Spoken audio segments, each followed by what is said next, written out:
Hey guys, I never really wanted to touch this topic, but I kind of wanted to because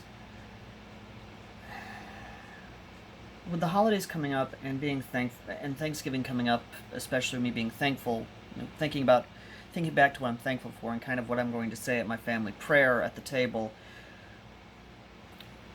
I wanted to kind of do a video that was a little more serious and more tough for me, especially considering I've had to deal with these things a lot. And many with autism do as well, because I touched on a topic that is kind of dark and one that I wanted to kind of talk about for a while. In the last Autism Me video, I talked about how those with autism can actually think themselves to death.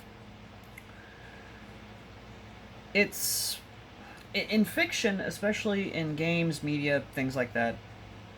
It's usually a trope that's like, oh hey, yeah, they can think themselves to death. You know, that's a great way to defeat a villain or a protagonist.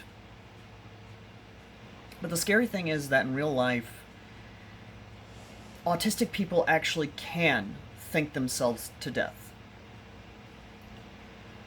What I mean by that is that a lot of times, because autistic people, in terms of how our brains are wired, we are more, especially some, are always thinking. Our brains are always active. There's no off switch, to say the least. It's why you see a lot of autistic people try to distract themselves, try to basically occupy their minds with something else. Those with autism are more susceptible, sadly, to suicide. And it's a sad fact of life. It really is. Let me close my door real quick, because my brain sadly is trying to, or I'm trying to distract myself from this topic, sadly, because I really don't want to think about it and I truly don't want to talk about it, but I thought I'd go ahead and kind of give my experiences and what kind of helped me from literally taking my own life. Because there were moments in my life where I have genuinely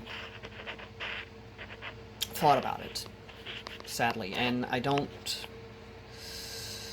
really don't like talking about it, so let me just set you guys down, because I'm starting to shake from the emotions right now.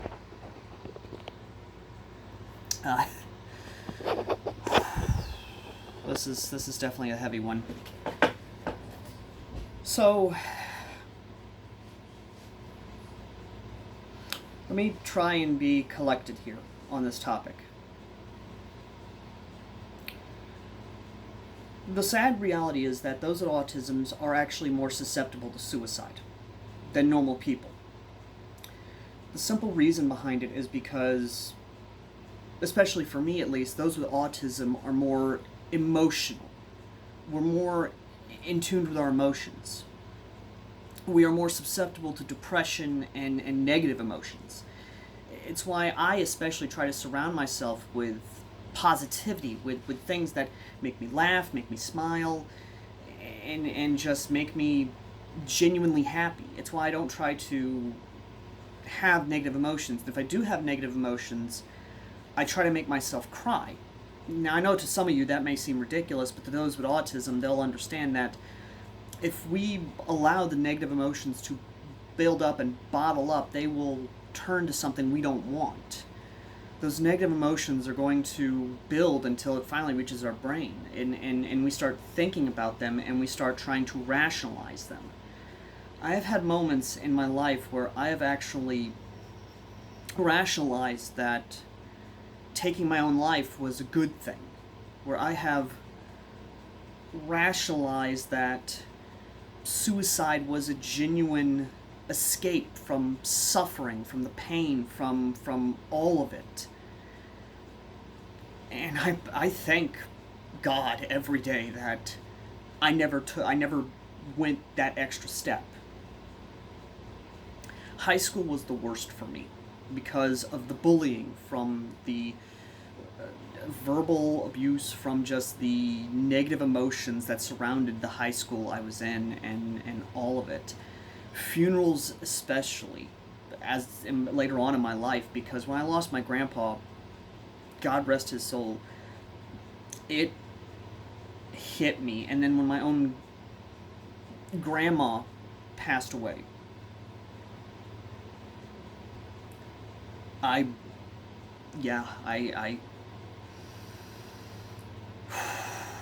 there were a lot of times where I had a lot of dark moments, especially because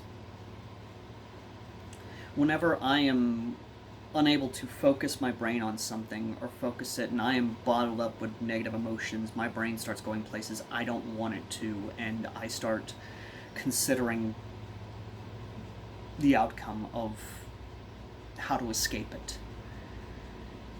And it is something I don't want to ever consider. And while I am lucky to have my brother and my family around me to try and ground me and have things ground me in this environment, on this plane, basically, to keep me from doing that, there will be times where my brain will go to places that make me afraid. It's why whenever someone brings up topics about, like, say, the end of the universe, the cold death of the universe, or even the fact of one day the sun could just up and automatically just fucking explode, my brain will go places where it's like, oh my god, that could be the most painful thing ever. Let's go with the painless option to not be around for it. And I don't... It is a genuine emotional distress for me. Now, that's not to say I don't accept the concept of death. Believe me, I do. I know death is a natural thing, and I will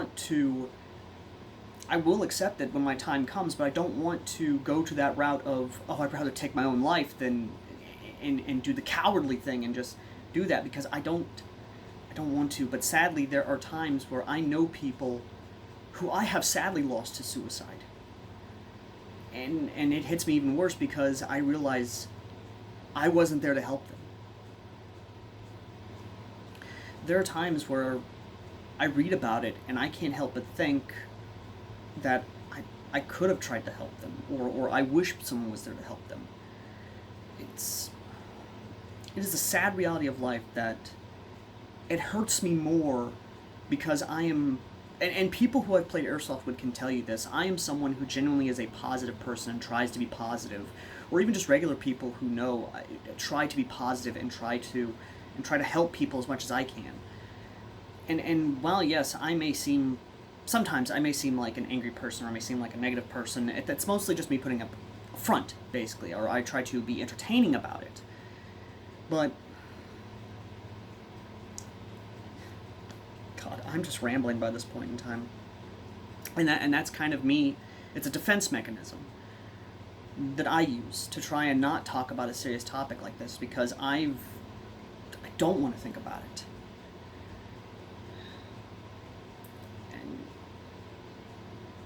And it's just how it is. It's a topic no one wants to talk about or just even address it. And again, the sad reality is that when you look at statistics of it, because I couldn't help myself, I found out that those with autism were, again, much more susceptible to it. And it scares me. Genuinely scares me to my core to think that one day I'll not have my safety nets. I'll not have the things that keep me grounded. That one day I'll just be pushed to it. But I know, and I hope that will never happen. Because I have friends who I can count on to be there for me, to keep me grounded, to keep me from going to that place. But sadly, I know others are not as lucky. So, to them, I say this. Just because you think you're alone, you're not. There are people out there who genuinely want to make sure that nothing ever happens. There are people out there who genuinely listen. There are people out there who genuinely want to help you. So I say this to you. Accept that lifeline. Accept that boon. Accept that. And try to not allow that darkness to take you. Don't let that darkness consume you. Do not let it take hold of you. Because I damn near almost did. Time and time again, I almost let that darkness consume me. So please, as someone who tried to end his own life multiple times, don't let that beat you. Don't be a statistic. Don't. Especially to those who also have autism, who have Asperger's, who are on the spectrum, please. If you think of the darkness, if you think of the negative emotions that you have bottled up, who think that you will reunite with your family who you have lost, don't. I am begging you, do not let it. Please. So,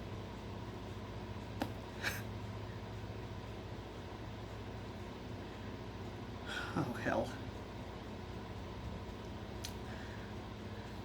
Thank you for watching, and yeah, to those who have survived and who have found help, speak words of positivity in the comments. Try and show people that this world is not filled with darkness, and show them that there are genuine people out there, that there are resources out there who genuinely people want to help others. Now, if you'll excuse me, I'm gonna go try and go to my happy place and find things to make me laugh, because right now I'm shaking and I'm ready to cry. So hopefully the next topic on me and my autism will be much more positive. Hopefully.